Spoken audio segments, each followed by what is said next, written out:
नमस्कार, मैं पंकज दुबे और आप देख रहे हैं सागर टाइम्स न्यूज। आंकड़े दर्शाते हैं कि जितने लोग गरीबी में भूखे सोते थे 2014 तक, उससे दुगने ज़्यादा लोग आज उनको 2 टाइम रोटी नहीं मिल पा रही है। और ये आंकड़े कोई कांग्रेस पार्टी के आंकड़े नहीं है, ये रिसर्च के आंकड़े हैं जिन लोगों ने इस मामले में पूरी जानकारी ली है सरकारी आंकड़ों के आधार पर। यूपीए सरकार में गरीबों की संख्या कम हुई थी, लेकिन अब भाजपा के राज में, मोदी जी के राज में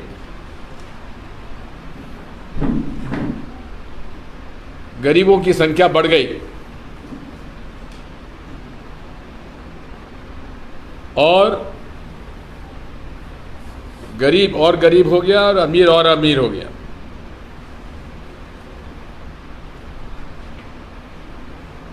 एक ही उदाहरण ले लीजिए कि किस प्रकार एक कॉरपोरेट समूह अडानी जी का किस प्रकार से तेजी से उन्होंने तरक्की की है, किस प्रकार से 127 नंबर पर हुआ करते थे विश्व के अमीरों में, वहाँ से सीढ़ी चढ़कर तीसरे नंबर पर पहुँच गए। इसका पूरा श्रेय जाता है श्री मोदी जी को। और ऐसी ऐसी कंपनियों के पूंजी उनके उसमें लगी है जिनमें एक भी कर्मचारी नहीं है, और 8 से 9 हजार करोड़ की पूंजी उनके उसमें आ गई। इस तरह से लगभग 20,000 करोड़ का ये पता नहीं है कि पूंजी किसकी है।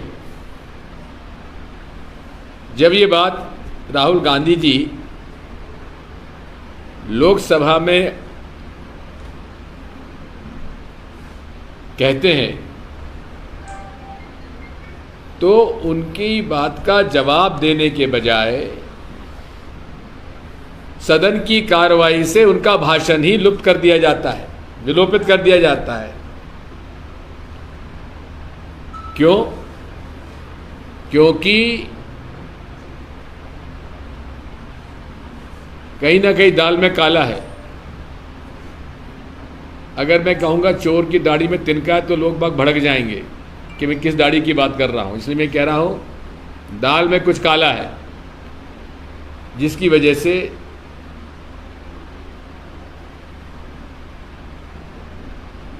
मोदी जी इस मसले पर कुछ कहने से भी कतरा रहे हैं।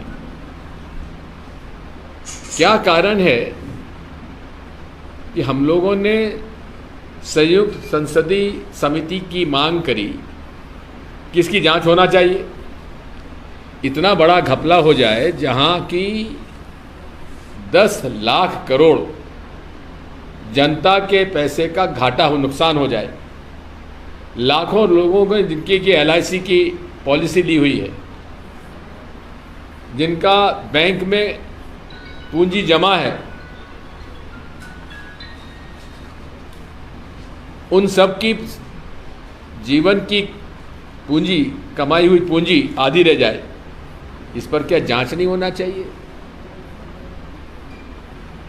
7 बार भारत की आज़ादी में JPC संयुक्त जांच समिति का गठन, संसदीय समिति का गठन किया गया और यही हमारी मांग थी कि जांच होना चाहिए। सामान्य तौर पर सदन की कार्रवाई चलाने की जवाबदारी सरकार की होती है, लेकिन यहां सरकार ही सदन नहीं चलने दे रही थी। जैसी सदन की कार्रवाई चालू होती थी वो चिल्लाने लगते थे। काहे के लिए चिल्लाते थे? कि राहुल जी ने कोई अपना भाषण दिया था, उसके राहुल जी माफ़ी मांगे। लेकिन वो की वही बात भारत के बारे में अगर मोदी जी बाहर विदेश में जाके कहें कि 70 साल में कुछ नहीं हुआ और हम लोगों को शर्म आती थी ये कहती हो कि हमारा जन्म भारत में हुआ है, क्या ये भारत का अपमान नहीं था? राहुल जी ने तो ऐसी कोई बात कही नहीं।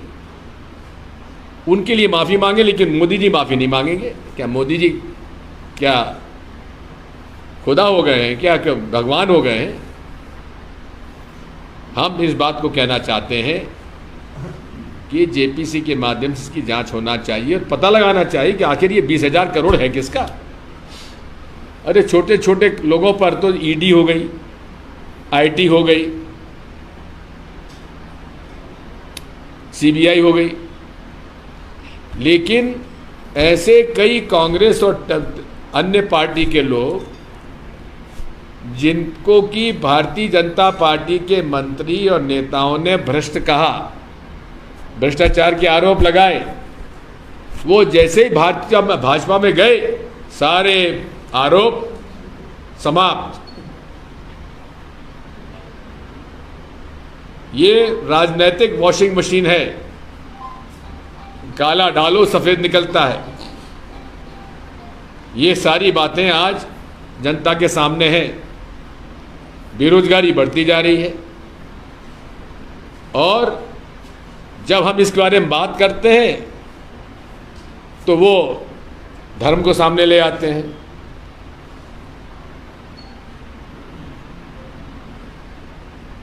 हम लोगों ने कभी धर्म की राजनीति नहीं की, कभी भी हमने राजनीति में धर्म नहीं लाए। धर्म सबका है, आस्था का प्रश्न होता है। और ये देश में भारतीय संविधान लागू है, जहाँ बाबा साहब अम्बेडकर ने, महात्मा गांधी, पंडित जवाहरलाल नेहरू, अब्दुल कलाम आज़ाद, सरदार पटेल वगैरह सब ने मिलकर यह तय किया था कि ये देश सबका है और देश की आज़ादी में सबका योगदान रहा है। हिंदुओं ने भी जेलें भुगती, शहादत दी, मुसलमानों ने भी जेलों में समय बिताया, जेलें भुगती, शहादत दी, सिखों ने भी, ईसाइयों ने भी, सब ने इस देश की आज़ादी में भाग लिया। सबको सम्मान मिलना चाहिए। ये आस्था का प्रश्न है, धर्म। इस आस्था में किसी को साथ भेदभाव नहीं होना चाहिए। हमें तो ये भाजपा से पूछना है कि महंगाई क्यों बढ़ी? गैस की टंकी 1200 की क्यों हो गई? पेट्रोल 100 के ऊपर कैसे हो गया? डीजल 100 के आसपास कैसे पहुंच गया? खाद के भाव क्यों बढ़ गए? इसका कोई जवाब नहीं। और उसमें जय श्री राम का नारा लगा देते हैं, सीता जी को छोड़ देते हैं। महिलाओं के प्रति इनका हमेशा नजरिया दूसरा रहता है। आरएसएस में कोई महिला प्रवेश ले सकती है क्या? या प्रचारक बन सकती है क्या? ये सीता जी को छोड़ देते हैं। इसलिए हम कहते हैं श्री राम नहीं बोलो, जय सिया राम बोलो, सीताराम बोलो। इसमें क्या ऐतराज है? पूरे प्रदेश में भ्रष्टाचार चरम सीमा पर है। मंत्रियों की दादागिरी चल रही है। कोई छींक दे तो उसके ऊपर भी मुकदमा दर्ज, कोई उनके खिलाफ बोल दे तो मुकदमा दर्ज। और मुकदमा क्या? 151, जिसकी जमानत तत्काल होना चाहिए। जमानत के लिए जब अर्जी लगती है तो एसडीएम उठ के चले जाते हैं, केस नहीं सुनते, जेल भेजो। अनुसूचित जाति जनजाति अत्याचार अधिनियम का दुरुपयोग किया जा रहा है, झूठे केस बनाए जा रहे हैं।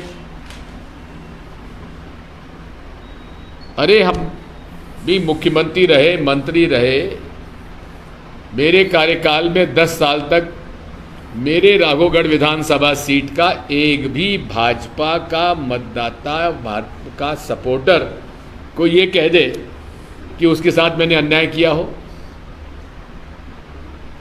उल्टा जब इमरजेंसी में जब ये लोग पकड़े जा रहे थे तो मैंने ही उनको छुड़ाया, मैंने उनको जेल में जाने से बचा लिया। भूपेंद्र सिंह जी, गोविंद सिंह जी,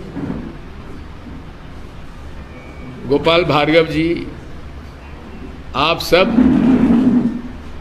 आज मंत्री हैं, कल क्या होगा किसी को नहीं मालूम। हमेशा याद रखिए, ये कुर्सी किसी की सगी नहीं होती है। जिस दिन कुर्सी पे उससे उतरोगे तब आपको आपका क्या हश्र होगा, आप इस बात को समझ सकते हैं।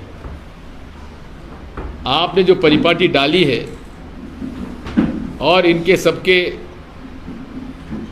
जो उस्ताद हैं वो नरोत्तम मिश्रा जी हैं, दतिया के गृह मंत्री। अरे इनके गृह मंत्री कार्यकाल में सैकड़ों उदाहरण है जहां की भाजपा के लोगों ने, इनके समर्थकों ने पुलिस के कर्मचारी अधिकारियों की पिटाई करी है। एक जो हमारा पत्रकार भूपेंद्र सिंह ने एक वीडियो, उस समय जो धरना हो रहा था खुरई में, वो क्या नाम, रातड़िया नाम उसका, नहीं, वो एक जो भाजपा का नेता जो धक्का मार रहा है, रोकड़िया,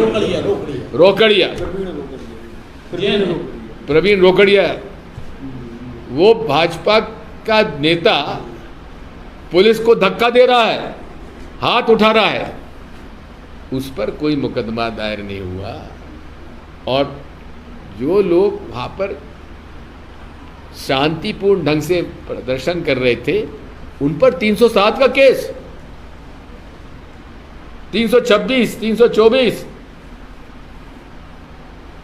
क्या ये न्याय है? अरे ऊपर वाले से भी डरो भूपेंद्र सिंह जी।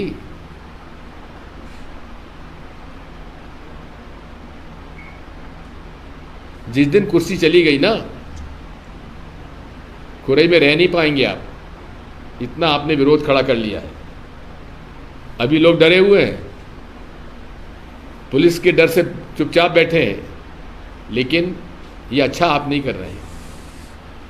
इसी प्रकार गोविंद सिंह जी, उनकी भी संगत इनके साथ बिगड़ गई है, संगत में भी बिगड़ गए हैं।